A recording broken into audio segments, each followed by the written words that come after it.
want to focus on the things that have made us good all year long. An intensity that they can't match. And the other thing is the ultimate disrespect is when somebody takes what's yours.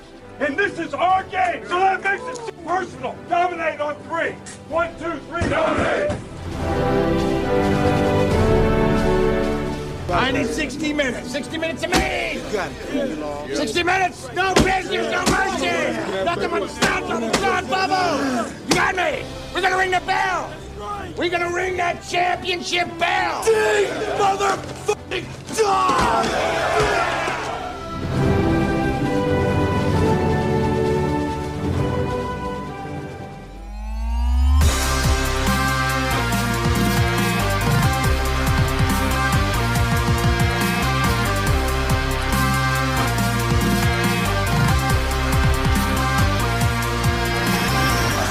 Ball is on Mitch Jeter's leg. Good snap, good hold, kick on its way, and the kick is good! Yes! Mitch Jeter, with 7 seconds left, gives the Irish a lead, 27-24. Notre Dame is on the precipice. Notre Dame has won the Orange Bowl. 3rd and 16, Mahomes rolling out. Looking, firing, intercepted, picked up by Cooper DeJean, gets a block, DeJean is in, touchdown! The Philadelphia Eagles have won Super Bowl 59. They have beaten the Kansas City Chiefs.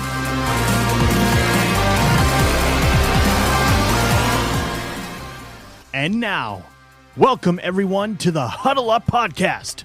You are looking live.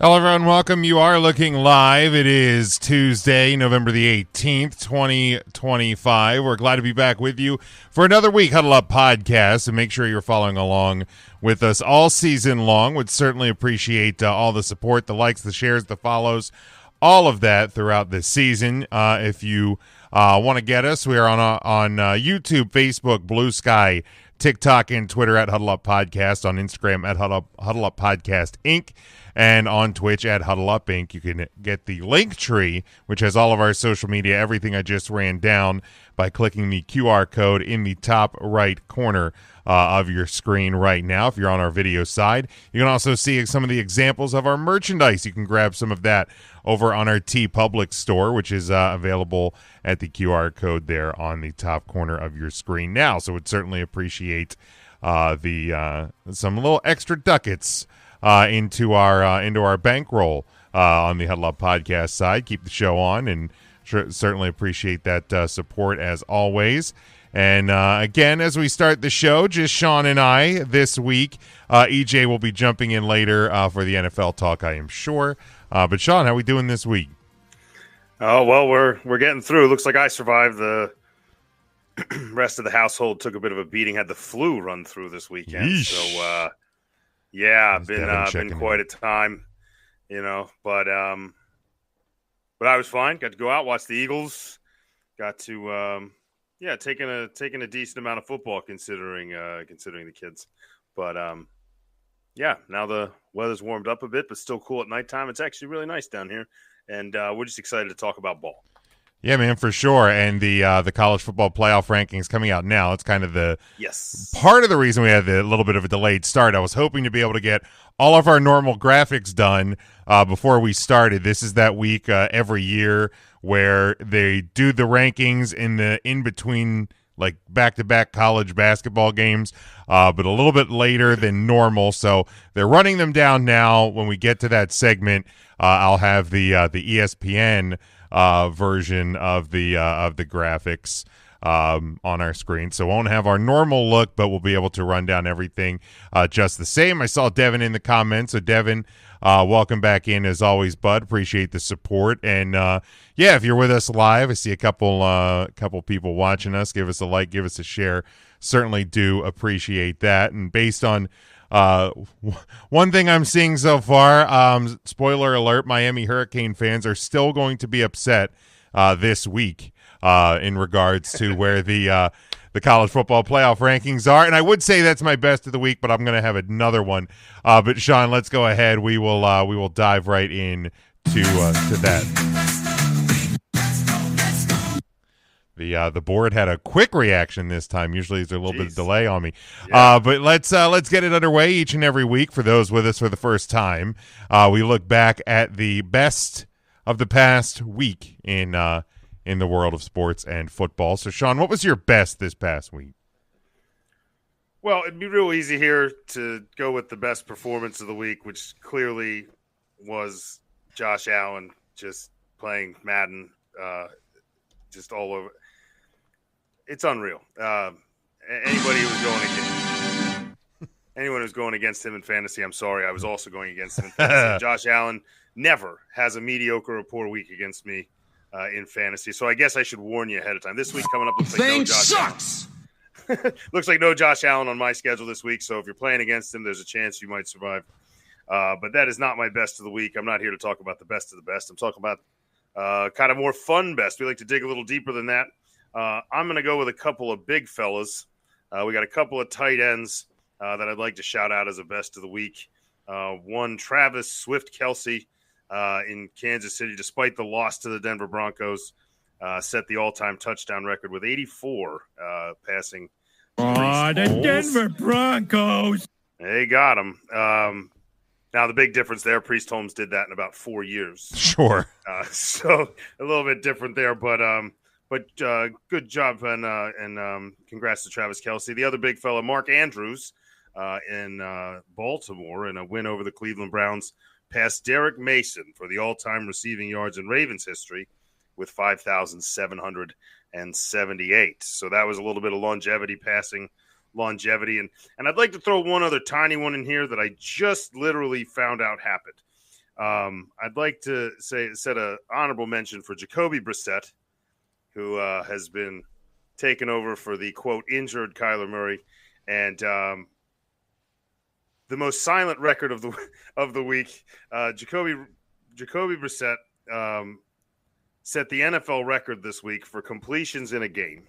Jeez, yes, he did. He went 47 of 57 for 452 yards in a losing effort to the 49ers. Previous record was 45. And that was held by both Jared Goff and Drew Bledsoe. So that's your unknown stat of the week there. Jacoby Brissett, congratulations on your award. Bad news is you still got to play for the Cardinals tomorrow. I was going to say, man, if any time a quarterback's throwing the ball 47 times in a game, that's bad news. When it's the now looking at that, he threw it 57. Well, yeah, 57. When it's the back quote unquote backup quarterback of the Arizona Cardinals, that's and looking at the scoreboard, something tells me there was a defense beyond prevent on the field for a lot of those completions. Yeah, certainly. I mean, they were getting the snot kicked out of them for a good part of that game, Yeah, 41-22 beatdown in the desert. So, but hey, whether there's someone covering or not, you still got to throw them to somebody, and they still got to catch it. So, good job, Jacoby Brissett. For sure. Again, spoiler alert. We'll get to the full rankings, but the panic that was set in by Notre Dame fans this weekend that we would stay behind Alabama. Obviously, Oklahoma was going to jump above us because Oklahoma. Because of the win over Alabama. Spoiler alert, Notre Dame fans, your panic was unwarranted. Okay, we'll get there. Just a little carrot of a spoiler. Teaser. We're okay. Devin says the best for him is, of course, the Dolphins winning against the Commanders. So, Dolphins they're not giving up on the season. Certainly not. They are still kicking there. I almost threw a one from that game in. I heard a great story from I believe it was the Washington kicker. Is it Matt Gay? I think it was him, who was a soccer player for a very long time, as most of these kickers are. It was always his dream to play soccer in Madrid, but never got to because he went into football. Getting to play in Madrid was a huge deal for Matt Gay. So good job, Matt, getting out there and getting to kick some balls in Madrid. Nice work. And then got released, I believe, if I saw later. That. So congratulations. Stay there. Just stay there. Play some pickup soccer. Congratulations. See you later. Do you have any college eligibility left? Because Lord knows we could use them in South Bend. Good Lord. But we made some kicks this week. Maybe that was a good thing. But no, we will talk about the goods. We'll talk about that here coming up. My good from this past weekend, and if you may have probably already realized it in a way if you've seen the cover art and the promotional work, but there's a little carrot in there. Usually we don't feature a lot of Division II college football on our graphics, but my college alma mater, now yes, I know I didn't graduate, but that's okay. My college alma mater, I spent plenty of money there, so I get to call them that.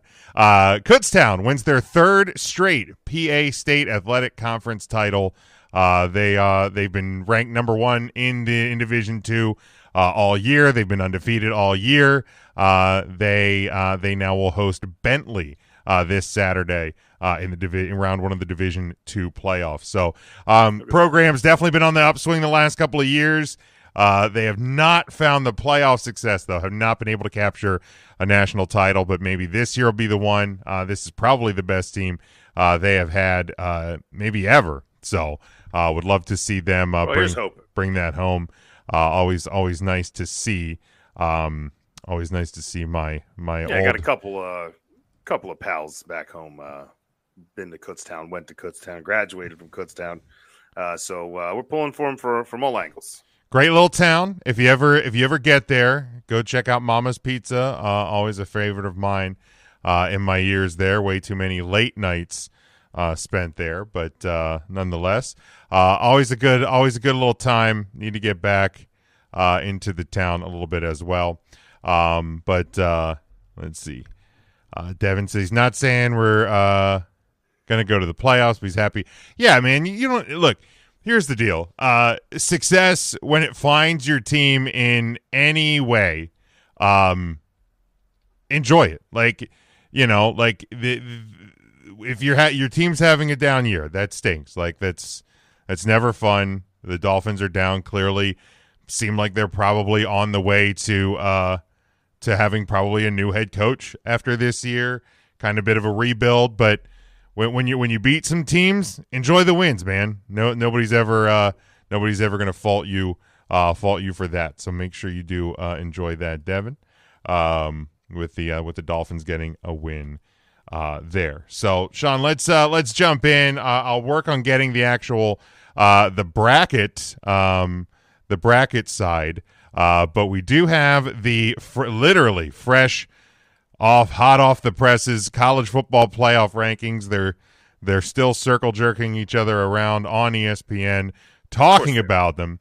But here they are. Oh, we got the get some merchandise over there on your TeePublic store. Here's the QR code right there. Very intentionally on purpose. Absolutely. Always intentionally on purpose. There we go. There's the top 25. We have at 25 Arizona State, 24 Tulane, Houston at 23, Missouri back in at 22, Illinois creeps back in at 21, Tennessee 20, Virginia 19, Michigan 18, Texas after the loss down to 17, Georgia Tech 16. Your top 15, USC, Vanderbilt, Miami. Yes, Miami fans Miami. Still going to be upset this week are those Hurricane fans. We do have the Utah Utes. Did you say Utes? Yes, I did. Utes. Coming in at 12. The Mormons, the BYU at 11. Then in your top 10, we have Alabama.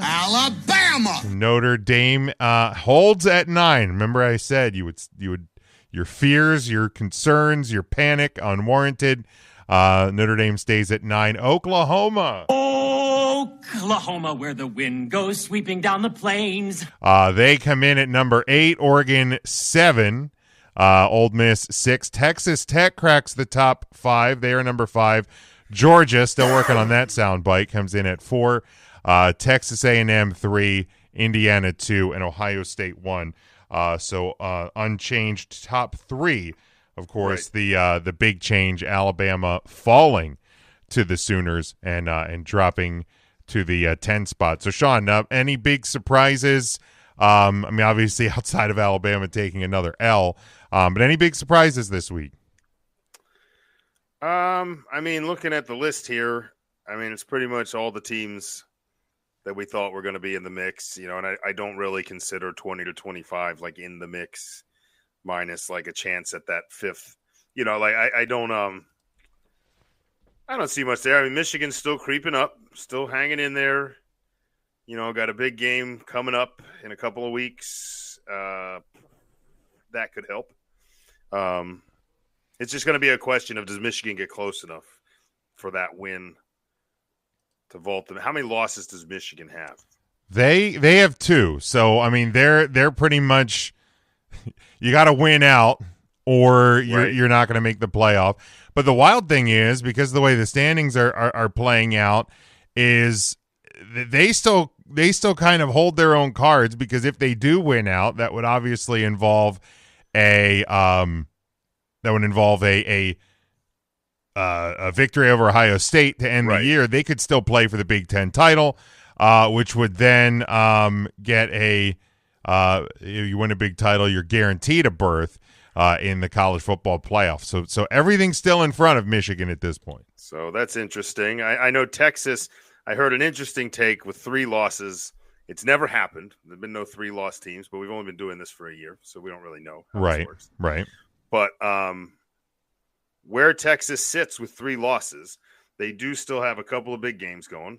They including a real big one at the end of the year, and there was no one happier at the end of their loss to hear that A&M pulled off the biggest comeback in school history. Yes. Because if Texas wants a shot at the top 12, they're going to need that team to be as good as possible. Yeah. So do I see it happening? No. Do I see Texas just missing out again? Very possible. But interesting to see where they're at, and understanding that, you know, the way the ACC churns through teams, Georgia Tech could easily not be there in a week. Sure. And, yeah. you know, you just don't really know what happens above them. So, you know, play your football, I guess. Get out there and try. Yeah, and we do have the updated look at what the bracket would look like as of now, based on this week's rankings.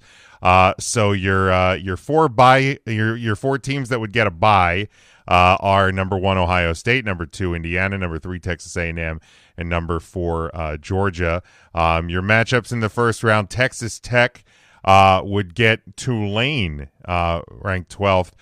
Currently, based on that at-large bid, they would be your 12th seed. Oklahoma and Notre Dame would be your 8-9. Ole Miss, Miami would be your 6-11 seed. Miami, the projected ACC champion, in this, and 7-10 would be your Oregon Alabama matchup. Now, important to note here. Now, obviously, things can still change as the weeks go on, but I think as it stands right now, I don't think Miami would currently be playing for the ACC title. So they have 2 conference losses: SMU, Pitt, Virginia, and Georgia Tech, still above them, with only 1 conference loss. So some things need to happen. So what are they projecting that those teams all lose? Yeah. So because let's see here, Pitt and Georgia Tech play each other this weekend, I believe. Yeah, that would be this weekend. So I will need to Pitt not ranked, so we will not predict that game. So yeah. Either Pitt or Georgia Tech will receive their second loss, and then I guess they're projecting somewhere along the way maybe one of those other teams would catch a loss. So Miami still needs a little bit of help to get into that ACC title game spot, but still fighting for it. Here's one thing I want to say, because it has become a painful talking point in sports media, sports social media, talking about how Miami at 2 losses should be above Notre Dame at 2 losses because of head-to-head. And I'm not discrediting the Miami victory over Notre Dame because they beat us. They did. It was basically a last-second field goal, week 1, but they beat us. Okay, but here's the thing. Head-to-head is a single metric when evaluating teams and putting all of this stuff together. The thing that somehow a lot of people in sports media seem to be forgetting is that since that day, Notre Dame, of course, a one point loss to current number 3 Texas A&M. But Notre Dame has also amassed 8 straight wins. They are mostly dominating their competition, and by and large, especially on the defensive side of the ball, are a dramatically improved team than they were in weeks 1 and weeks 2. When by far when they lost. Since then, Miami has also struggled to put away now unranked Florida State. They have lost to Louisville. They have lost to SMU, who sits above them in the ACC standings, but is unranked. Correct. You can't lose to 2 unranked teams in the month of October and tell me that you are still markedly better than a team that you beat by 3 in week 1. You want I get it. You beat Notre Dame head to head. That's a lot of football. That's a ton of football. And teams grow, teams change, injuries happen. Players get called up, receiving corps switch around. So many things happen, especially when you factor in the defensive side of the ball and position battles and studying film. And so, if one team gets better and the other gets worse, can I get 3 points better than you in 8 weeks? Yes. Yes, I can. Yeah. And I think that's what you're seeing. And I understand that both of us sitting on this panel are Notre Dame fans. However, objectively, I don't think you can look at these two teams and the roads that they've been on, because you want to argue that Notre Dame's schedule has not been that hard. Okay, fine. We still beat a now ranked 15th USC team. They were ranked at the time we beat them. And a ranked at the time Pitt team who sits above Miami in those ACC standings. So we've beaten 2 ranked teams. The number of ranked teams at the time they played, Miami beat South Florida, who is again unranked now, and Florida State, who lost to Navy that Notre Dame clobbered. So, right. Navy was ranked for a while there, and Navy always creeps in and out, and you can count them as a ranked team sometimes, not other times, but they're usually in the top 30-ish teams in the country, and to go to take care of business there in a storied rivalry game. Yeah, that's something in itself, but there's nothing more impressive about anything that Miami has done. No, the Louisville loss is the big one to me. Where is Louisville a terrible team? No, they're not terrible. But they're not a top 20 team. Right.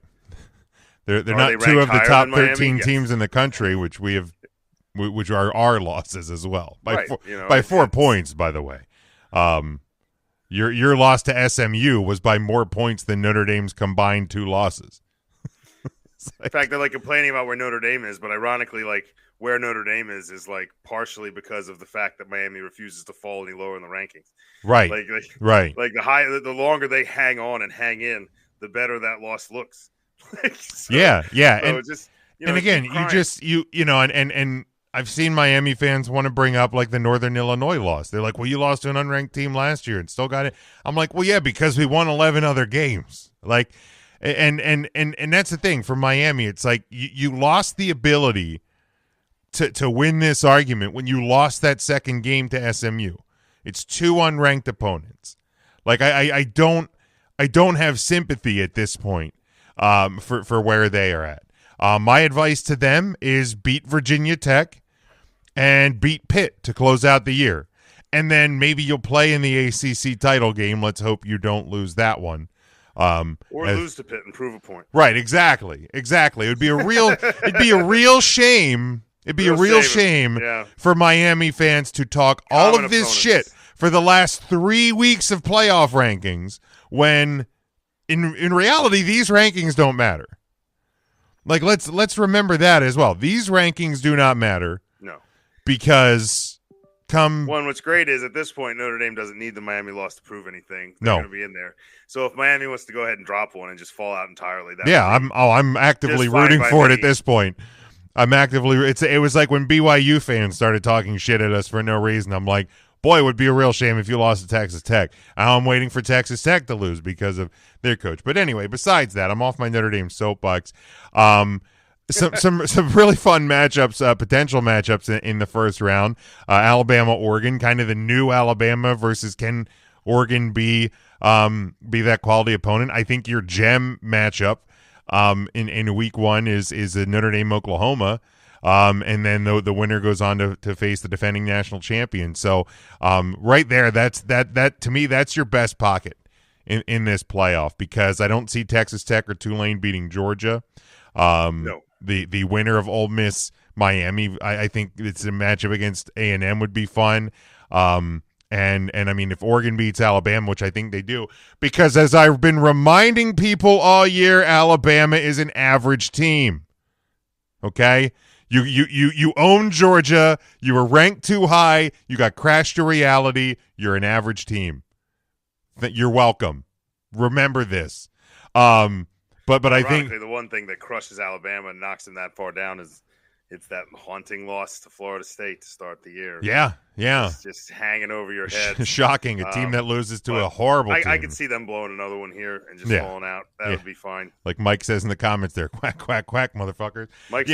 I think Oregon wins that game, and then Oregon gets another shot at Indiana there in the Big Ten. But and that's neutral site once you're there, right? The second round would be neutral site.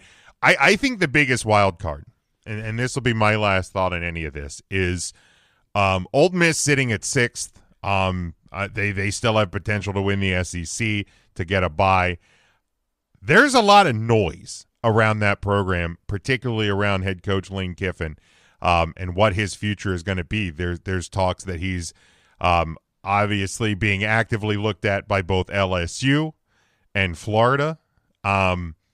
He's kind of being silent on his future. There's rumors that Ole Miss is going to give him an ultimatum. You have to decide, are you leaving or are you staying? And they're going to do that before the end of the season or before the SEC title.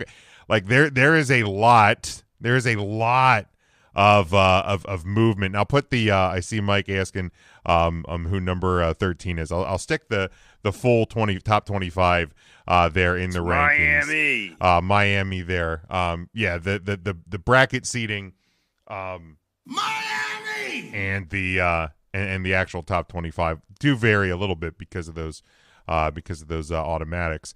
But man, if you're Ole Miss, if I'm an Ole Miss fan, I'm kind of sitting uncomfortable right now, because if Lane Kiffin up and decides I'm out, like I'm done, I'm going, I've always wanted to coach, let's just call it LSU, and decides to leave, man, like to bail on your what team. What a crappy – like it'd be one horrible thing if he wanted another crack at the NFL. Right. And that's something you could wait on, but maybe they want to know now. But, to leave for another SEC school would be bonkers, especially when that program's not in as good of a spot as yours. I feel like Ole Miss is always a team nobody has a ton of faith in, so it's okay if you think that Ole Miss fans probably sitting on eggshells or nervous. I think they just always are. I feel like that's just where Ole Miss sits in the SEC. It's just on eggshells, just always afraid. Yeah, it's something's gonna go wrong. It's just wild how in the midst of a, and I don't think Ole Miss is going to actually challenge for the national title, but they're top 6 in college football right now. In the midst of this opportunity at making a run, you're having to worry about your coach potentially being gone. It's just it is pretty wild. But Sean, any other thoughts?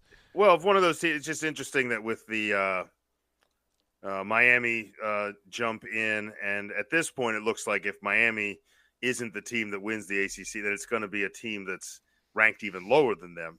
Correct. Presumably. So it looks like, we always talked about being 11th and not 12th. It looks like this year you want to be 10th. It looks like 11 and 12 have a real good shot of just not getting in.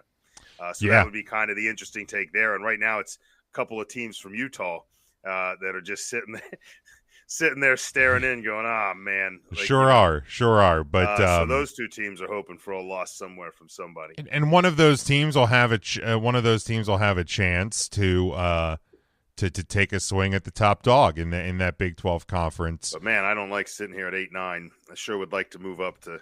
Well, I mean, like to take a crack at that Alabama chunk of the bracket versus the Ohio State chunk first. Sure, yeah. Let's get out of that Ohio State Georgia half. Well, into that A&M Indiana. I'd like a crack at A&M again. Of course, yeah. And again, we're playing better football, but Lord knows so are they.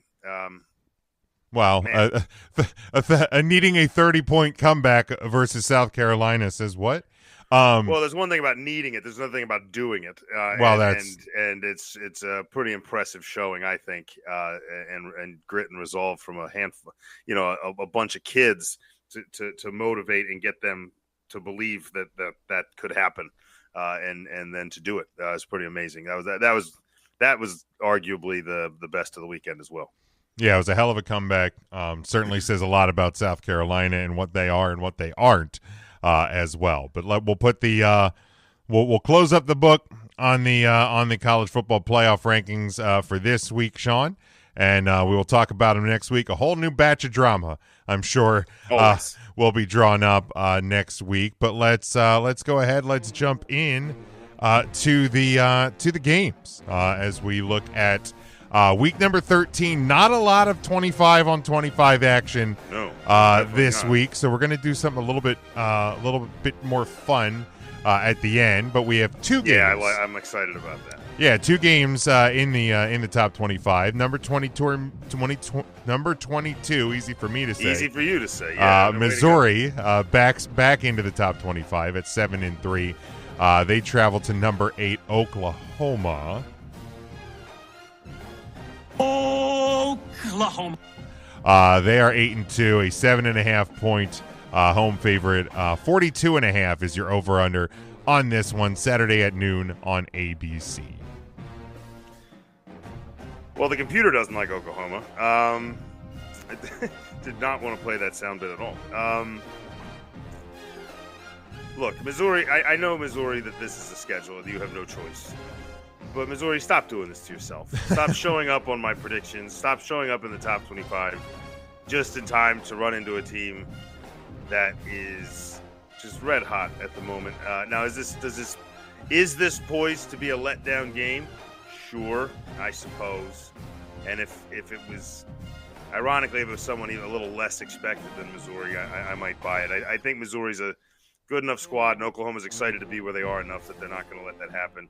Give me the Sooners to roll. I think 7.5 is a good number. I don't know that I would actually touch it with my own money, but I'm going to take Oklahoma to push over that and win this by upwards of 10. And in doing so, at 42.5, I like this game to go over. I think it's going to be lower scoring than people think because I think Oklahoma's defense has been playing a lot better than people realize. But yeah, give me Oklahoma by more than 7.5 and the over. Yeah, look, you come off the big win against Alabama last week. That certainly, I think, coming out of the gate, Oklahoma may struggle. But bottom line is they are the better team. And Mateer looks back. He looks to be at full strength. That team's starting to click again. They may not be a 2-loss team if Mateer doesn't get hurt. He came back. The Texas win over Oklahoma, which is keeping them even mildly alive in the college football playoff hunt, is solely because of the injury to Mateer. But he looks back. He looks healthy. He's fine. I do think they end up covering this 7.5. Missouri might give them a little scare early, but it's in Norman. I don't think we're going to see any tricky stuff here. Oklahoma, and I will take a slight over as well. Because I do think their offense is rolling. Missouri still without their actual starting quarterback too, which will keep them off the scoreboard a bit. Devin has Oklahoma and the under. So yeah, I think that 42.5 line is a pretty solid one. I would probably avoid that if you do gamble college football, or check back on it later in the week. Of course, we're here on a Tuesday. Right. That could move. And your only other top 25 head-to-head this week is number 15 USC. They are 8-2, just like Michigan. They kind of have their fate in front of them as well. One of their 2 losses, of course, out of conference, so it didn't hurt them in that aspect. They travel to number 7 Oregon, who's trying to prove they can meet the challenge in a big game. They are 9-1, a 10.5-point home favorite. You're over/under 59.5, 3:30 Eastern time on CBS. Well, I think USC is a team that all year has just kind of crept under the radar. They're a team that has shown a lot of explosiveness on offense, has shown a defense that's not afraid to flex its muscle when it needs to, and has won some close games and won some blowouts. And I think that, is this a team with enough talent to catch a surprised Oregon and upset them on the road? Yeah, I think they're good enough. Do I think Oregon's going to be unprepared or not ready? I do not. I think that Oregon's going to come ready to play. Oregon's going to come out firing too. I do think 10.5 is a lot, and I feel like a USC team that's trying to get into that top 12 and trying to make a push is going to bring everything they have into this game. So I like USC to cover that 10.5. But even at 59.5, the one thing I can tell you is points will be scored. I'm going to take the over. I'm going to take 60 or more points, and it should be one heck of an aerial show, I'll tell you that. Yeah, I think the over is the smarter play. The 10.5 is a wild number, and yeah, kind of like you. If I'm USC, I'm taking that as disrespect. I like Dan Lanning. I like what he's done and is doing at Oregon. But a little bit of the indictment of them is kind of what Oregon has always been. When they get into these big game situations, they don't rise to that challenge. And I'm not saying they won't rise to the challenge. I think they do win this football game. But I think USC makes it a lot closer than people are anticipating. I think Oregon might need a fourth quarter comeback in this game to win. So I have USC covering the 10.5. I think if you want to get in on this number, and it may already be moving. I was going to say at 10.5, if you're a gambler and you like the USC side, I would get on it. I would hop over there as quick as you can. By this weekend, that's going to be a much smaller. Yeah, I think it'll shrink, but I would take USC on that, and I will take the over. A lot of points. Especially with us pushing it. A lot of people in Vegas listen to us. Absolutely. Devin has Oregon and the over as well. So, again, that wraps up the head-to-head top 25 stuff. A lot of stinkers out there this weekend, including these ones we're about to talk about. Obviously, the games will get much bigger the following weekend. Yeah, maybe we need the break. Maybe we need a little. So, I decided there's 3 top 10 teams who are playing FBS opponents and have huge spreads. Texas A&M plays Samford, and Alabama plays Eastern Illinois. Those don't even get lines because they're not FBS teams. So we can't cover those. But we have 3.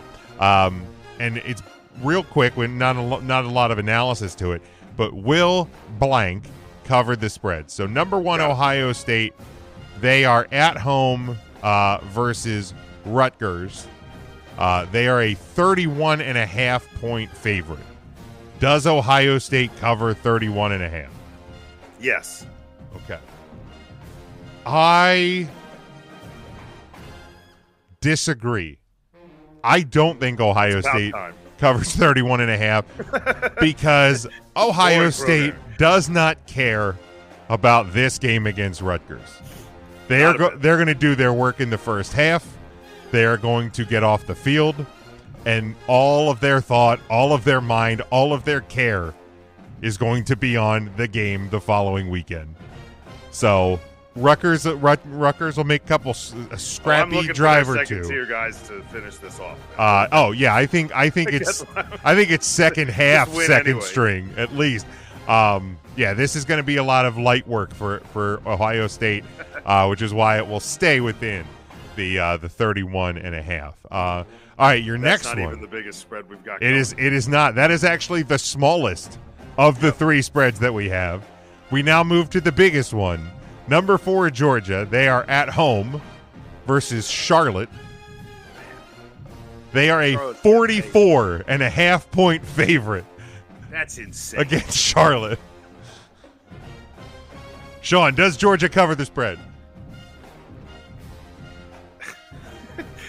Oh, man. After some of the shenanigans that have gone on in the SEC lately and a chance to flex your muscle against a weak team, I don't care if they play their third, fourth. They put their punter and quarterback. They will cover 44.5. I'm looking to see, have they – so they – This is a fun – you pay the inflatable doll to just – you rent it so you can just beat the crap out of it for a day. That's what this team coming in. Week 1, Georgia played Marshall. They won 45-7. Week 2, they played Austin Peay. They won 26-6. So they have not won a game by 45 or more points. They got close again in that first win. They got close. I think they're a much better team than early in the season. I think they absolutely. And I think Charlotte is worse than those two teams. They just beat Texas by 25. They absolutely beat Charlotte by 45 or more. 45, absolutely. Absolutely. I don't care if it's their third string; they'll still beat them. Yeah, it does not matter. The limit does not exist. And last one, Senior Day in South Bend. Unfortunately, in this one, former Notre Dame quarterback Steve Angeli will not be on the field for the Orange. Of course, suffering that Achilles injury or ACL injury. I apologize. Earlier in the season, I believe he'll probably make the trip to South Bend. Of course, a Orange Bowl hero, at least in that late second quarter drive for the Irish last year when we needed him big time. Notre Dame hosting Syracuse, number 9 in the country, a 35.5 point favorite. Sean, does Notre Dame cover the 35.5?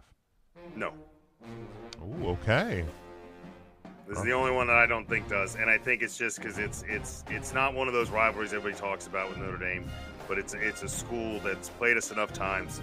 It's another school that's had moments of glory, and nothing would make them happier than to.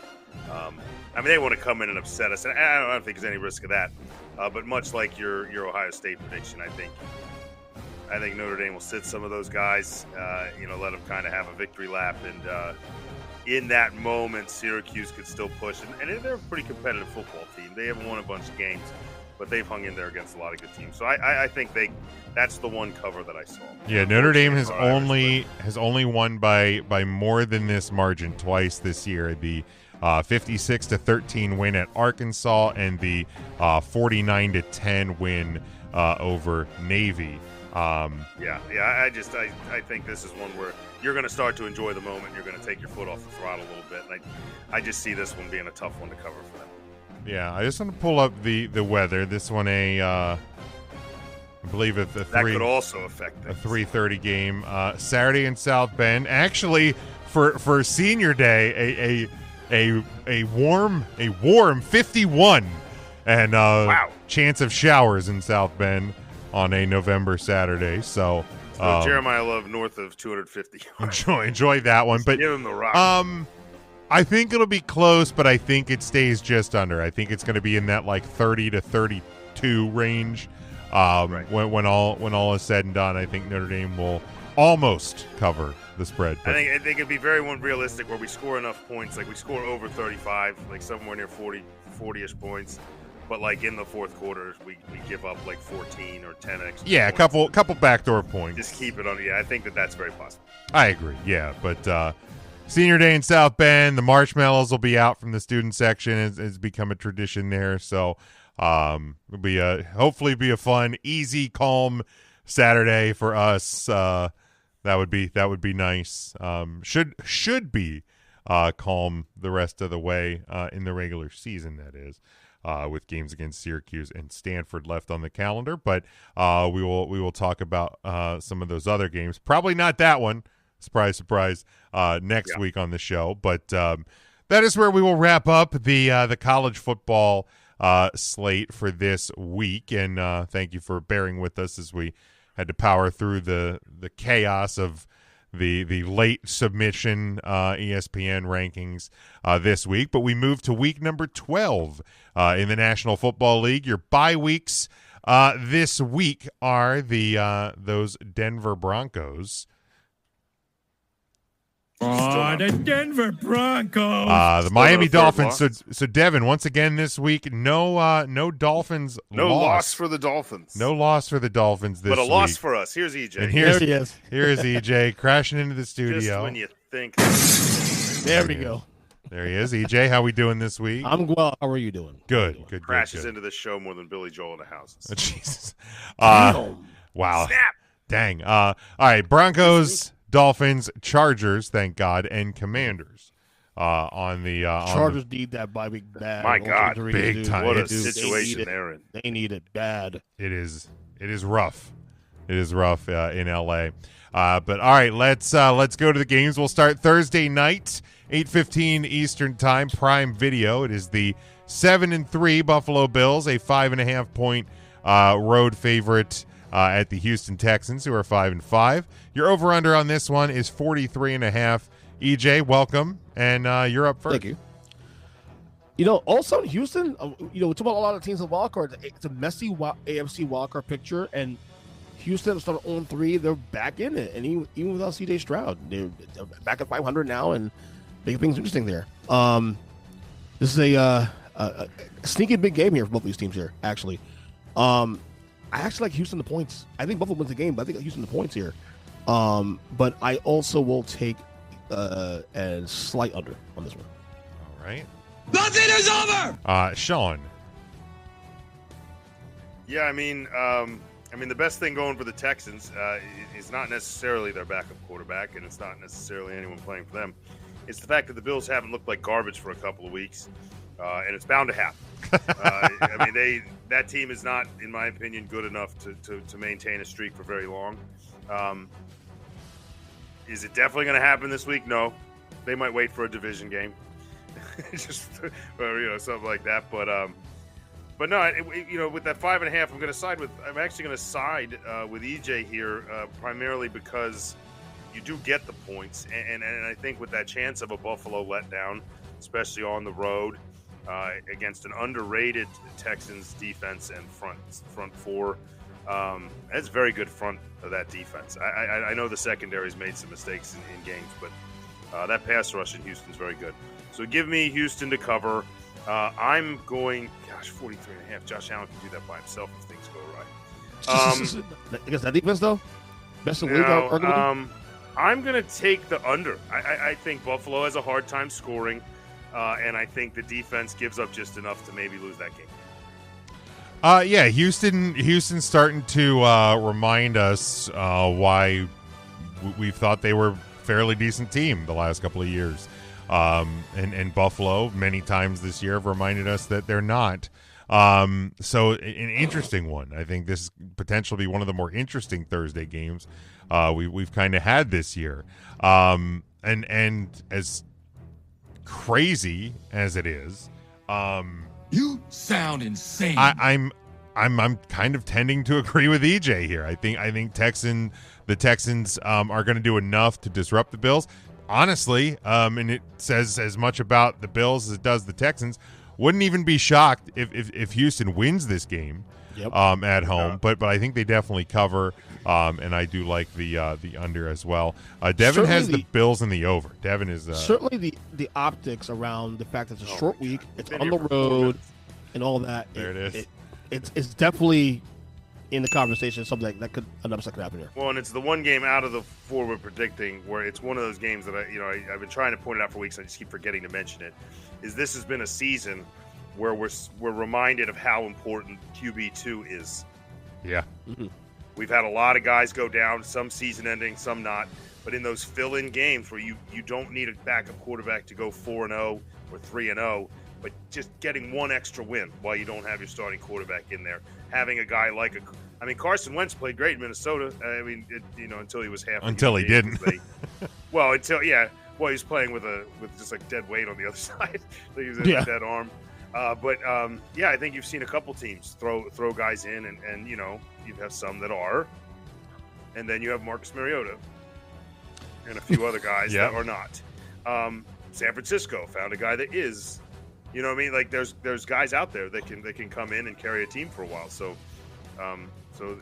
looks like Houston may have one as well. And to your point, Davis Mills, he found 2 wins for them. Actually, that's 1, 2. Yeah. So all right. Next one, the 6-4 Pittsburgh Steelers. They travel to the 7-3 with a point differential of -6, if you can believe that. Chicago Bears leading the NFC North. They are a 3-point home favorite. You're over under 45.5. This one's Sunday, 1 o'clock on CBS. EJ. This is going to be one of those weird games. Now, the question is going to be Aaron Rodgers will be playing this game. Like, the word is that he's trying to play this week. But it won't be his call on this one, obviously.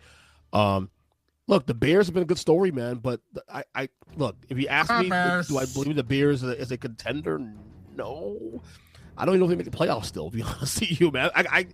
I'm not going to believe that since I see it myself. King in the honestly. North. But right now they're in first place. And you got to give them doubles due. They find wins these last couple weeks. The cardiac Bears, you call them now. I'll take the Bears. They're at home. I'll take the Bears at home as a slight cover. But the best bet here is take the over. Take the over. Yeah. All right. Sean. I mean, frankly, I don't think the QB situation matters much for the Steelers. I would argue that a banged-up, broken Aaron Rodgers and a healthy is it still Mason Rudolph? Is that who's playing? Yeah. Once I got a phone call. So I don't know. I mean, is there still a drop-off there? Probably. But, I mean, Rudolph gives you a little more zip on the ball then. You're going to just utilize different skill position players. I think it might be good for DK Metcalf to get Mason Rudolph out there.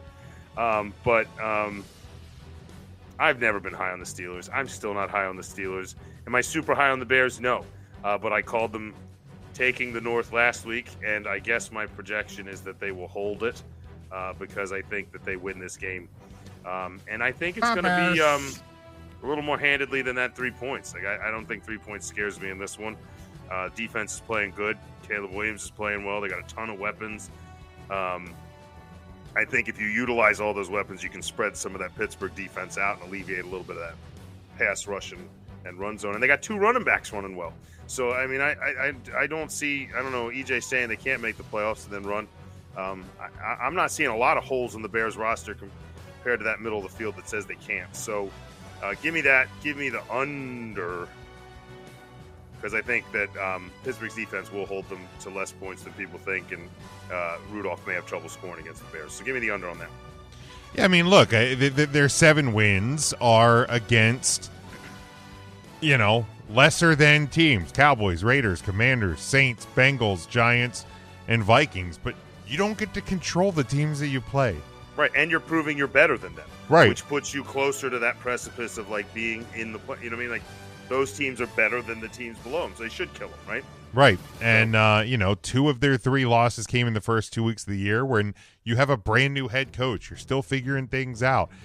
Speaking of which, I don't know if you've seen the video of head coach Ben Johnson coming off the field going into the locker room at the end of this game. A game that they won, again, against a divisional opponent, by the way. Dude looked like he was, like, ready to punch through a cinder block wall. Like, you want to know why the Bears are 7-3? And despite a -6 point differential, which, again, they lost 52-21 to the Lions in week 1. That's where that -6 comes from because their other losses were a lot closer than that was. It's because of Ben Johnson. Like the guy is a great coach, probably the best coach they've had in Chicago. I forget who was the coach. Was it Lovie Smith? Definitely the best coach since Lovie Smith. I'll declare that already. Because they've just had a comedy of errors for a long time. And it's taken time for that team to get somebody who knows and is really good in today's NFL. And Ben Johnson certainly looks to be that. And yeah, the Steelers, they're floundering. They're not a good team.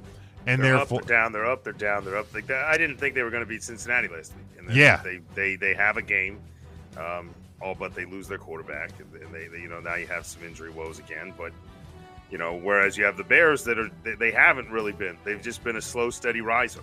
And I think the more you're right, Ben Johnson, the more he settles into that offense, and the more he settles into being the guy on top. I think that's a little bit of a jump. It's a little steep. You got to delegate quite a bit and kind of do your thing. But, now with the emergence of a second running back that lets you kind of limit the risk of Swift getting hurt, but kind of provide a little mini version of that thunder and lightning you had in Detroit, where you have a rookie that can pound up the middle and they can run with a head full of steam. And then you have DeAndre Swift, who kind of provides that Gibbs-esque, shiftiness and hands out of the backfield.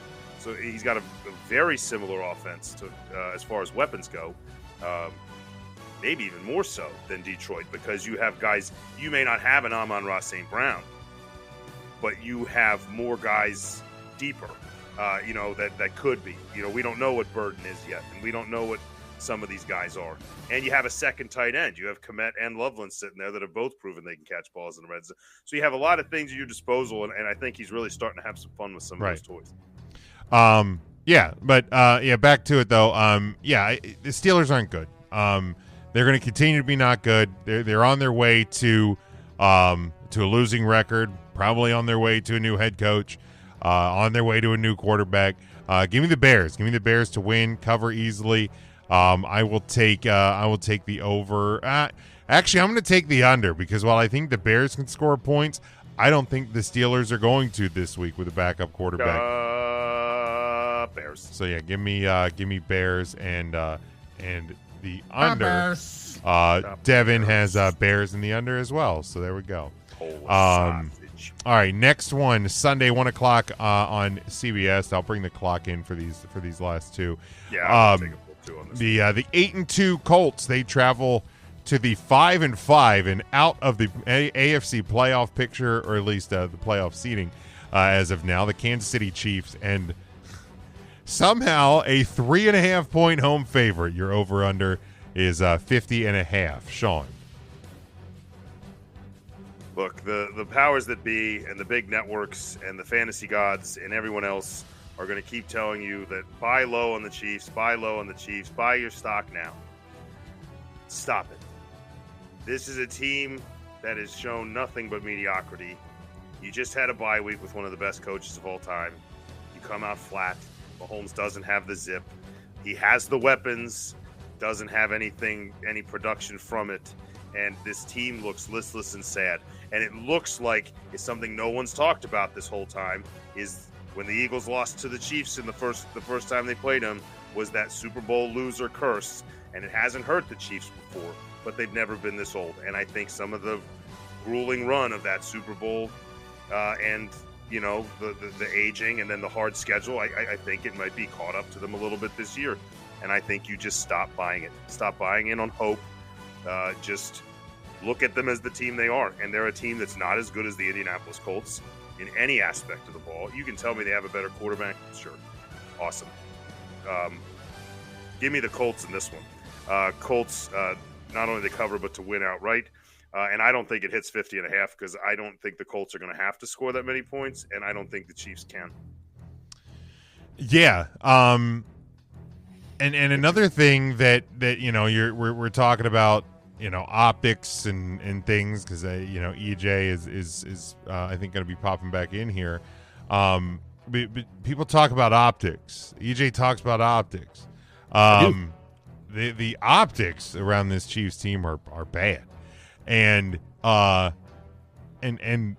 Andy Reid made a comment today in a media session that, like, as people were asking, like, why are you not running the ball? And he's like, well, the run plays are being called in. Sometimes they get changed at the line. So, like, what used to seem like this perfect copacetic relationship between coach and quarterback and tight end, and seems like it's fraying. I'm not saying it's bad. Segmented. I'm not saying it's off the rails, but like everybody wants to talk about, you know, a team that Sean's a big fan of when there's buzz and there's comments and there's social media posts and there's hidden messages and all of that stuff.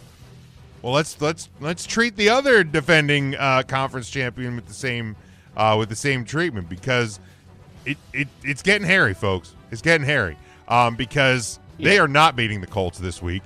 You want to take one of the easiest bets of the week? The Colts are still a 3.5 point underdog. Grab it and run with it.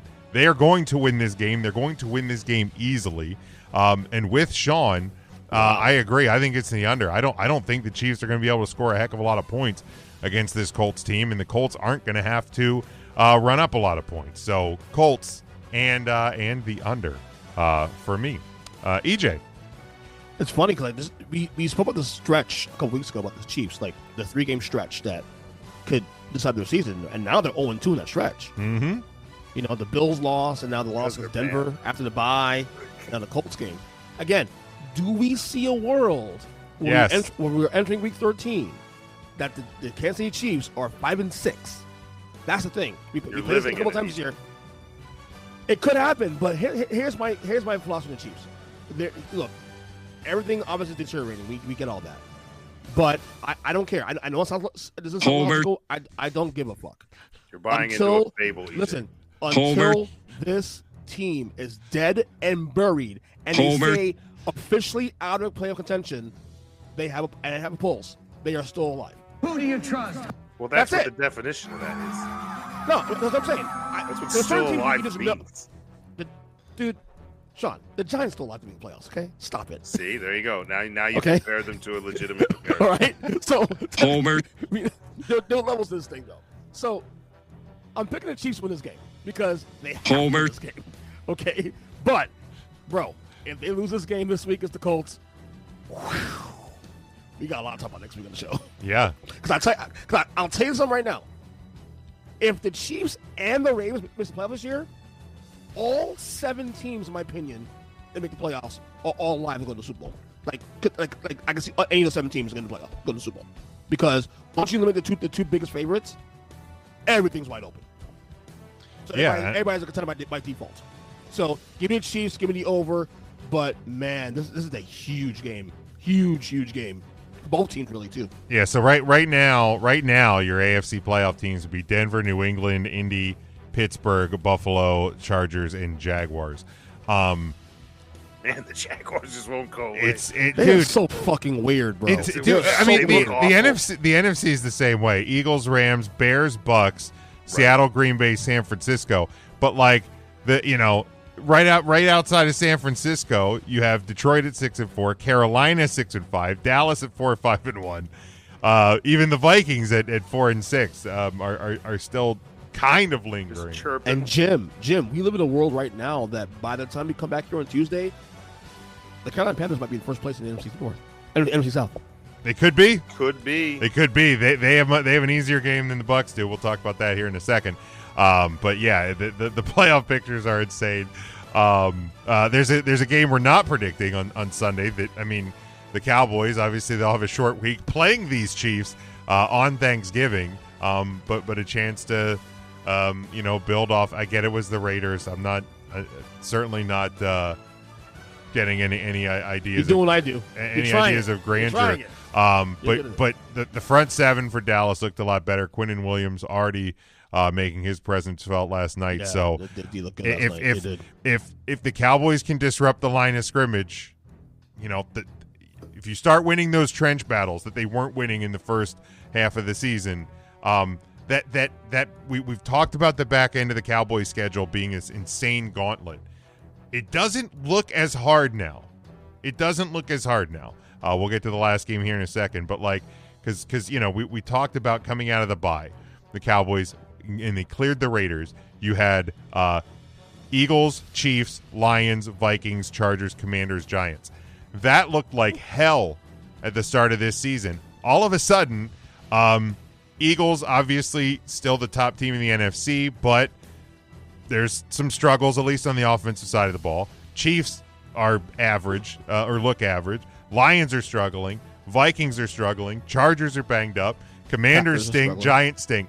This stretch is a lot easier than it looked. And the funny part is, the earlier part of the season, Broncos, Bears, and Panthers were all games that looked like easy games, and they ended up being harder. So the NFL reminds us all the time we know nothing. That we know nothing, right? That's why we know nothing confidently. And you, Jimmy, and you know this too with me with my shows. Yeah, you know I say this all the time, Jim, on my shows, that the whole strength of schedule thing is gonna be bullshit. It's bullshit. Well, right? Because at the end of the day, we don't. A lot of teams were really great one year. They will regress. Like Minnesota's will regress. Right. You know, Washington will regress. See, you know, so like I said, like the strength schedule thing is a little overrated. That's what I'm gonna say. Well, and also it doesn't have the same impact as it used to because now you have those divisional matchups that you're automatically locked into. It's not like the years and years ago where you know, Giants win the Super Bowl, they get the hardest schedule based on what the teams were last year, and like the Jets were the worst, they get the easiest schedule. It's not exactly the same anymore, but to be honest with you, like, and I know it's been kind of a habit lately defending the Eagles, but they've had a tough schedule in the league, in my opinion. Their schedule has turned out to be pretty difficult, and I mean, quite frankly, it should be if you're the defending champion. And they're still 8-2 somehow. So yeah, again, much like Denver, much like Indy, like they just find ways. Much Chicago. I'm starting to believe we're the Denver of the NFC. Like it just feels like very similar. I'm just saying the way they're winning in similar ways, I think is what you mean. That's what I'm trying to say. Is like we're trying to we're playing. They're both great rosters that are playing great defense while trying to figure out the offensive side of the ball. And it's one of those things where like they may never have to figure out the offense. Like you just keep throwing teams in front of them and they can't score, and you do just enough, right? And let your depth. So I feel like they're winning similar games. So hopefully we wake up. All right, last game of the week. We go to Sunday night, 8:20 Eastern time on NBC. Yes, it is the 6-4 Tampa Bay Buccaneers. They travel to the 8-2 Los Angeles Rams. A 6.5 point home favorite. You're over under 49.5. EJ, this is a huge game. Huge game. I want to go for and say it's a must-win for the Bucs, man, but they need this game bad. Like I expect the Panthers to fail in San Francisco Monday night. But my God, if the Panthers find a way to win that game on Monday night and the Bucs lose this game, like I said earlier, now they're going from being the NFC South darling to now being a half game behind the Panthers. So you don't want that situation. You know, the Rams had a really tough game last week after being a 14-3, and then Seattle's defense clamped down for 3 quarters and almost lost that game altogether. So, by the way, I feel good about Seattle even after the loss for the record. I'm going to take the Rams on this one. But my God, does Baker Mayfield have enough in him to a miracle in him? Because he needs one now. The Bucs they're slipping a little bit now. They're slipping, So at that great start to the year, and obviously a lot of injuries played part in that also too. But hey, it's part of the game, right? So give me the Rams win this game, and I will take the over on this one. All right, yeah. Injuries obviously plaguing them, similar to the Chargers. All right, Sean, Bucs at Rams. You can give Devin 10 seconds of my 2 minutes. Devin's comment that, EJ, do you think this game is must win for both teams? No, might win is probably might win. Might win is great. The typo is great. Best typo I've ever seen. But way to go, Devin. No, I agree with you. I think this is all but a must win for the Buccaneers. I'm not going to say it, in the long term of the season that it's a must win. But I mean, you're slipping, and you want to get your hooks in the cliff. This would be a good time to do it. Unfortunately, this is not the team to do it against.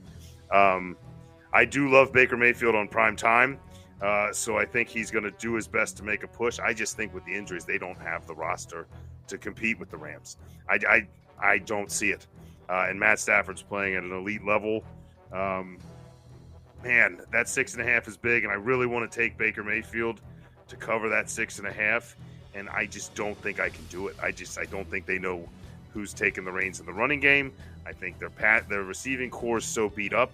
Baker hasn't looked himself, and I think the Rams jump on him early, and I think they're able to run some clock out late. Give me the Rams to cover 6.5, and I'm going to push the over on the 49.5. Tampa obviously just been riddled with injury. Them and the Chargers are two teams that, had so much potential and still have the potential if they can get healthy here towards the end of the year. But are you going to be able to get healthy in time to hang on is going to be the big question. This week is not a good time to have to try to start that.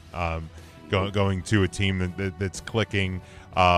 Potentially, I think at the start you might see a flash out of the Bucs because the Rams may be coming off that emotional divisional win, but ultimately they're the better team right now. And when you get right down to it, the better team should, I say that sparingly because of the way this season has gone, but should win the game. And I think they do actually even cover that 6.5.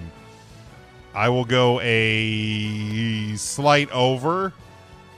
The Bucs are going to have to score points to keep up with this Rams offense. Yes, I agree.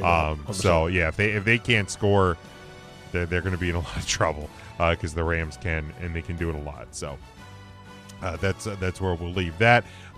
Devin did have the Chiefs in the over in that last one. He has no comment on this one. That's fine. He did enough to ask EJ. It's a might win. It's a might win. It's a might win for a lot of teams. It's a must. By the way, if I ever buy the Eagles Jaworski shirt, I'm putting that quote on the back of the shirt. A might win for both. It's a might win. It's a might win. Game. Look, I'll grade it. It's a must win for the Bucs. They need this win. Yeah, I mean, I still won't even bite on that yet, just because that division. Panthers obviously playing better than expected. Being a half game behind the Panthers is not like being a half game behind. Right, and that's why I also say must win because of the fact that even if you go that half game to Carolina, it's like almost laughing. I don't think it ultimately. That's why it's a might win. It's a might win. All right, let's move on to the power rankings as we do each and every week. We look at the top 10. We look at the bottom 5 in the National Football League.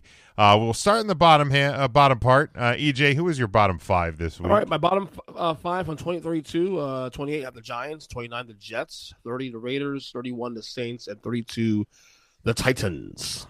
Mike has 32 Titans, 31 Saints, 30 Browns, 29 Jets, and 28 Raiders. Sean. From the top to the bottom, 28 Raiders, then Saints, then Giants, then Jets. Get all New York in there. But the Titans just keep clinging to the bottom. The goddamn Jets. What in the fuck, Jim? What? Go ahead, read your bottom 5 before I light you up. Light me up. Okay. Bottom 5, we'll start at 28. The goddamn Jets. 29 Raiders, 30 Saints, 31 Titans, 32 Giants. In no fucking world is the Titans better than the Giants.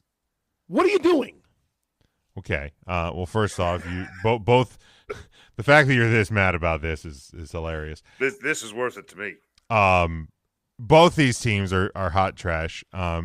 And you are still without, I think, Jackson Dart this week. You have fired your coach, famous Jameis, and they're still better than Tennessee. I would pick the Titans to beat the Giants. Oh my fuck! It would be close. Like you do touchdowns in that game. You do this to aggravate me, Jim. You know it. Say it. No, I mean I'm being honest. If it is to aggravate you as well, that's just the bonus. That's just. I can understand putting the Saints and the Giants because they actually beat the Giants this year, so that makes sense.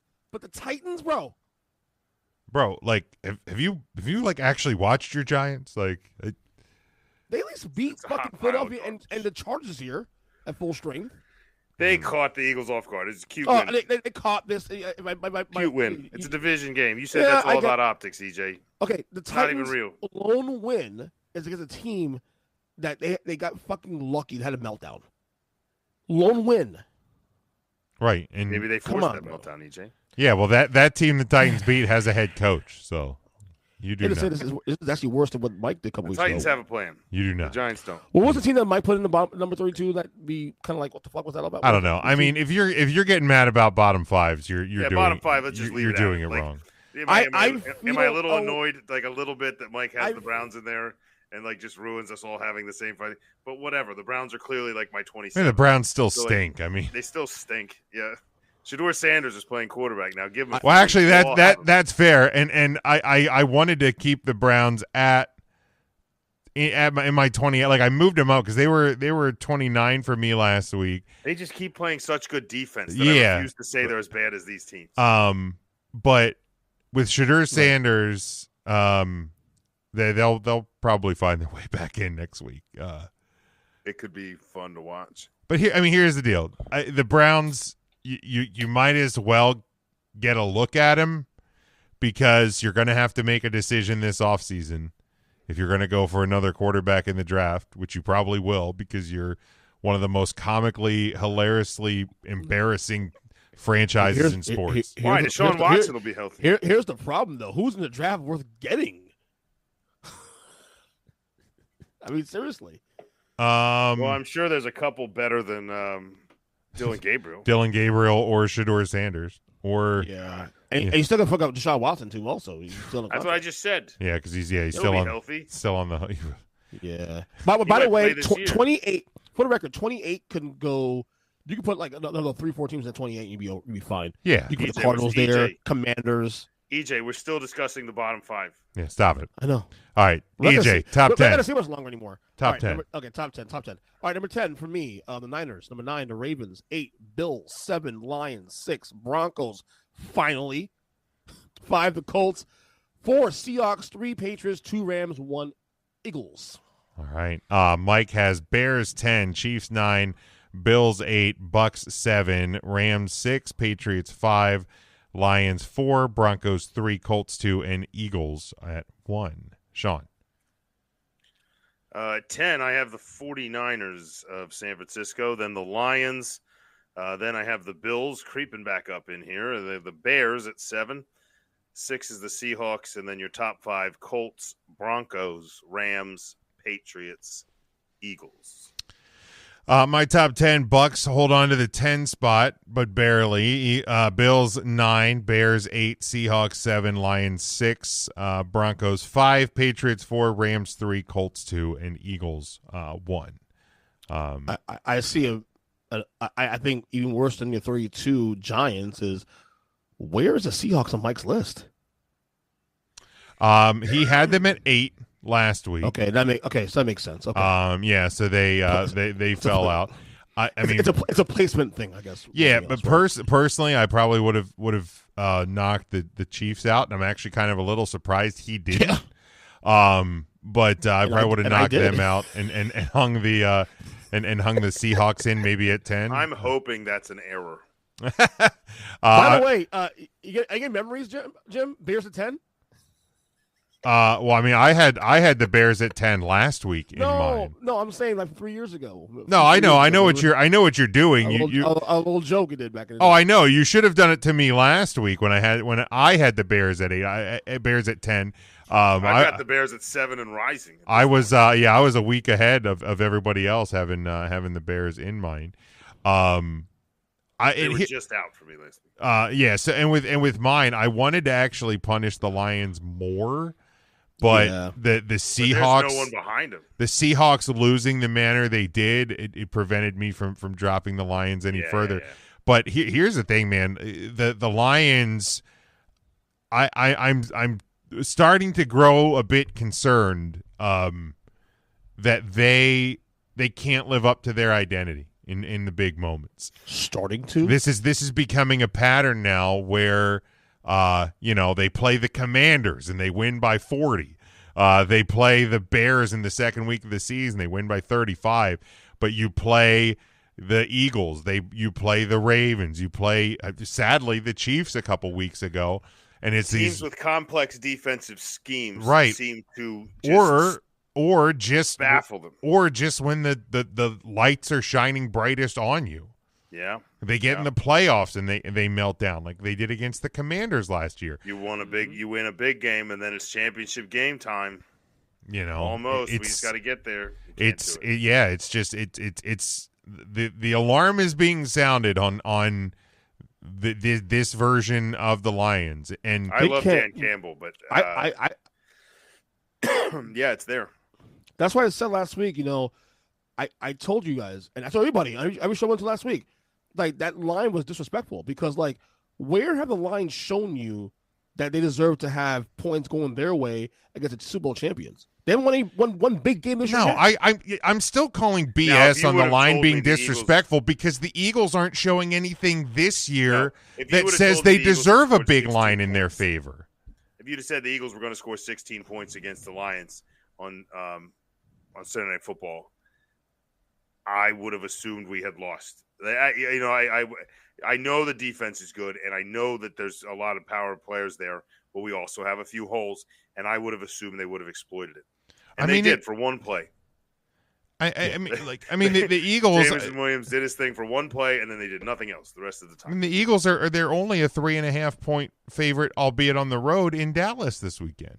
Like, correct. It's not disrespectful when they've no shown, one knows what to think. When they've shown you a pattern that they're not a dominant team. Okay, fine, but Eagles 3-point favorite. Okay, I can live with Eagles -3 at home on Sunday Night Football against Detroit. But to put up Detroit Eagles as a 1-point favorite, 1.5 point favorite, to me, that tells you that Vegas liked Detroit the other way too. Also, the points went the other way because remember the home teams always get 3 points no matter what.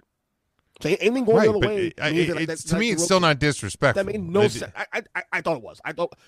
Once again, I'm sitting here in a fucking show, and another show, I'm defending the goddamn team I hate more in any sports. Allegedly. I can't stand it. Allegedly. Sorry, thanks. Sean. Thanks, EJ. Sorry, Sean and Matt and all you asshole. I said fans thanks. out there. You're welcome. Look at his face. Yeah, it's just yeah. But yeah, Eagles back on top. Maybe just for now. Depending on what the Colts do. I wanted to put the Colts at 1, but when they're sitting on a bye, it's like it's always hard. It's hard to like drop a team on a bye, but it's also hard to raise them. Yeah. I mean, especially when the Eagles beat a team I had at 4 last week. So like, my only problem with your 2 and 3, Jim, is that 2 and 3 did play this year, and while there was a weird call in that game, number 3 did number 2 this year. How long ago was that? There's a rub. Yeah, there's a rub. It was a while ago. Agreed. I'm just saying that's the only thing I promise. That's week 4. We're in week 13, man. Like this goes back, and I know you weren't on when we were talking about it, but like this goes back to what I said about Miami fans mad that they're not ranked higher than Notre Dame because they beat them head to head. They beat them head to head 10 weeks ago. You think head to head should matter though? Like head to head only matters as it's only one metric, right? Like here's the deal. I wanted to put the Bucs ahead of the Bills because I still believe in the Buccaneers more than the Buffalo Bills.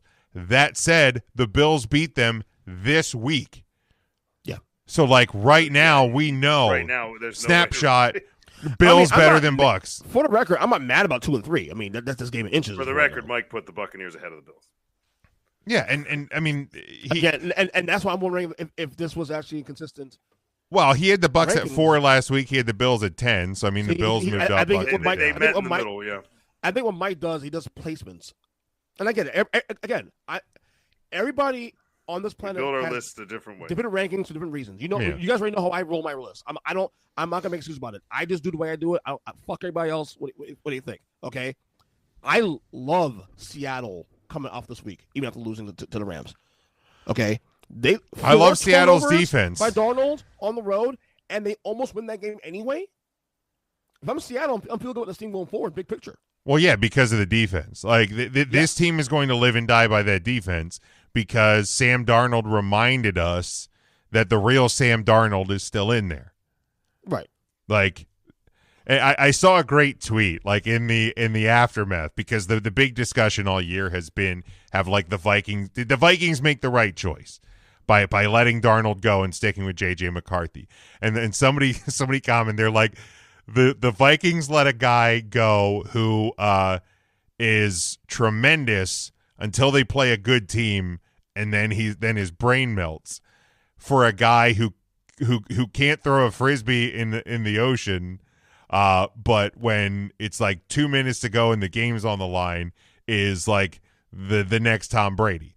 Like, and it's like and like it's really kind of how it is, because Darnold is gonna he's gonna look really good until he doesn't, and JJ McCarthy is gonna struggle. He's gonna struggle a lot until he doesn't.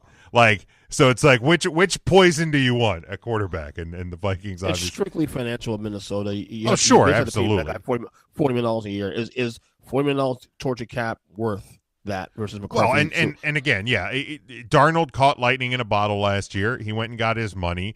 My argument is JJ McCarthy and Sam Darnold are very similar quarterbacks. So you save the money. You save the money with the rookie that you drafted. 100% agree with that. So did EJ? I can't. Let me look. Did you have the Ravens? You had them at 10 last week. Okay, so they get the win. One. They move up one. They're not impressive. They're not impressive. But again, you shouldn't be surprised at how tough the game was, because the Browns always play them tough no matter what. I have no problem with the Ravens being in, because I have them just out. Like, they don't have enough wins yet to be in, but I think they will shortly. They were. I put them in as a joke because I didn't know who to put number 10. It was just a sign to show that they're rising. Mm-hmm. They weren't really my 10, but they just ended up there because I couldn't pick. And they may be leading the AFC North after. More on that in a minute. That's gonna happen. Yeah, because they're back. They're back because the division stinks. That's not their fault. No, I'm not saying it's their fault, but I'm not going to declare they're back until they show me that they're actually going to be good enough to win in the playoffs. And this team is one of the worst Ravens teams we've seen in a long time, and the Ravens haven't gotten anything done in the postseason with this core before, and they're worse this year than ever. If there's any year that the Ravens have no excuses still, this is the year to do it, because everything's wide open. You guys got anything else to say on my list or anyone else's? Yours? I don't hate yours. I think yours is fine. No, I mean, again, that 10 spot, I don't like the Niners in there for either of you, but I don't like anybody in there. But yeah, that's the problem. I feel like we should do a top 9 because top 8. Top 8, I'd have been fine. I struggled to put the Lions in, and then I don't like the Bills on mine either. So I know it was Arizona. However, Brock Purdy looked really sharp. Stop it. Arizona's fucking awful. Again, that's what I said. I caveated with saying, I know it's Arizona. Right. Follow me, brother. I know. Sharp his first game. I mean, but again, are the Niners a Super Bowl contender? No, they're not. It's also the team that gave your garbage team their only win. So shut up. Right, exactly. You can't you can't give me shit. Tear that team apart to make a point for the about Titans. The Titans Giants debate. Purdy looks sharp against them. And then you're using it to give the 49ers credit one way or the other. No, they're 7-4, bro. They're 7-4. Right. Be 7-4. Right. No. But we're talking about the Cardinals. The Cardinals. Because you're like, I know it was the Cardinals, but Purdy looked good. But here's the thing, Jim. Uh-huh. They beat them the way you're supposed to. They also didn't have their number 1 wide receiver. They're running on Jacoby Brissett. They're down to the Cardinals are down to like their 4th running back too. He was an honorable mention for my best of the week, by the way. EJ set a record for completions in a game. Yeah, I'm just saying. Titans at 31. No. But again, that's I hate you just so much. but that that's like that'd be like me going like, I know it was the Raiders, but here come the Cowboys. No. All right, let's lock this up. You just did that earlier. Lock it up. Well, no, I even like. Let's see what happens this Sunday with the Cowboys. But oh god! All right, let's close it up like we do each and every week. You better lock it up. You better lock it up. No, you lock it up. Lock it up. Lock it up. Lock it up. All right, we look ahead to this weekend, and we will discuss what will happen. One thing that will happen this weekend. Sean, we'll start with you. What will happen this weekend? Well, last week I hit my lock in a taking over first place matchup with the Chicago Bears, waltzing into a game with the Minnesota Vikings and continuing their march to first place, and they did that. Today's lock it up, also a changing of the guard at first place, and we just hinted at that. Not only will the Ravens continue their climb by beating the lowly New York Jets, but with the Pittsburgh Steelers not winning. Jets. But with the Pittsburgh Steelers not winning theirs, at the end of the week, the Baltimore Ravens will be. I don't know the tiebreakers there. I'm going to assume they're better. But at the very least, we'll have a tie for first place at the top of the AFC North, and you can lock that up. Lock it up. I agree with you on that one, buddy. Yeah. I really do. And by the way, they still have played twice, though. Those teams that still haven't played yet. Correct. That's correct. That's still, and that's where they pull away. All right, exactly. EJ, what will happen this weekend? Well, I said it earlier, man. Being in a world where we're seeing in a world next week where the Chiefs have under 500 late in the year like this. I think around Thanksgiving, that is going to be strange, and I don't see it happening. I'm sorry. Like, Colts, prove me wrong. I think you guys are a real team. You guys are a really good team. You have right now my MVP this year. Colbert. That's right, motherfucker. And until you prove me wrong, you're so fucking late. Again, I'm no, gonna say, don't do this until they start proving me stuff. I'm not going to come out. Give me Mahomes and Andy. You're and so Big Red. lame. You're not only picking this in our pick'ems, but you're locking it up. You're damn right. Until this team is dead and buried, I will still believe in this team. Give me the Chiefs to lock EJ, up the last week when yes, the Chiefs were playing the Broncos. Correct. You said the same thing about the Broncos and the Chiefs. Yeah. And then the Broncos beat the Chiefs. And I like I said, I'm a man of my words. I am. I rewarded the Broncos this week, put them on my power ranks for the first time this year. Like, what's it going to take for you to actually admit that the Chiefs are not a good football team? No, dude, look at my rankings. How many more losses do you need? No. I understand it. You have them at 10B. Like, no, they're not 10B either. No, they're not. Sure, okay. They're not. Look. Of the four rankings, so the Ravens are the better 5. The Chiefs were the rankings this week. Not my rankings. Right. That's what I'm saying. They're 10B. They're just outside where the Ravens are, or the 49ers are. No. What's it good? Like, what's it going to take for you to actually admit that this Chiefs team is average at best? No, that's what they are. Definitely deteriorating without question. But until this team is dead and buried, and I see that they are no longer in playing attention, they will have they don't have a pulse. The curse. They are still a problem. Give me the Chiefs to lock it up to the Colts this week. Lock it up, motherfucker. They're only a problem for themselves. But I can't wait to continue to watch you. It can't be good for them that EJ keeps picking them. I cannot wait. I cannot wait for you to continue. I might it's just like an anchor dragging. On I might just keep putting Chiefs games on the pick. Are you going to sit there, Jim, and continue to doubt Patrick Mahomes? I'm doubting the Chiefs. And if Patrick Mahomes is responsible for it, then yes. Like, especially if Andy Reid's calling plays to get it out of his hands, and he's like, "No, coach, I got this." We will find out this week, won't we? How many times did Dan Marino miss the playoffs or have a losing record? Not many times. Like the Dolphins were a bad team with a tremendous quarterback for a while. Like, I won't go so much as a bad team. At worst, they're mediocre in Marino years. Well, that's what this team is. They're 5-5. 8-8. I remember a couple of 8-8 years. But I remember it doesn't get more mediocre than 5-5.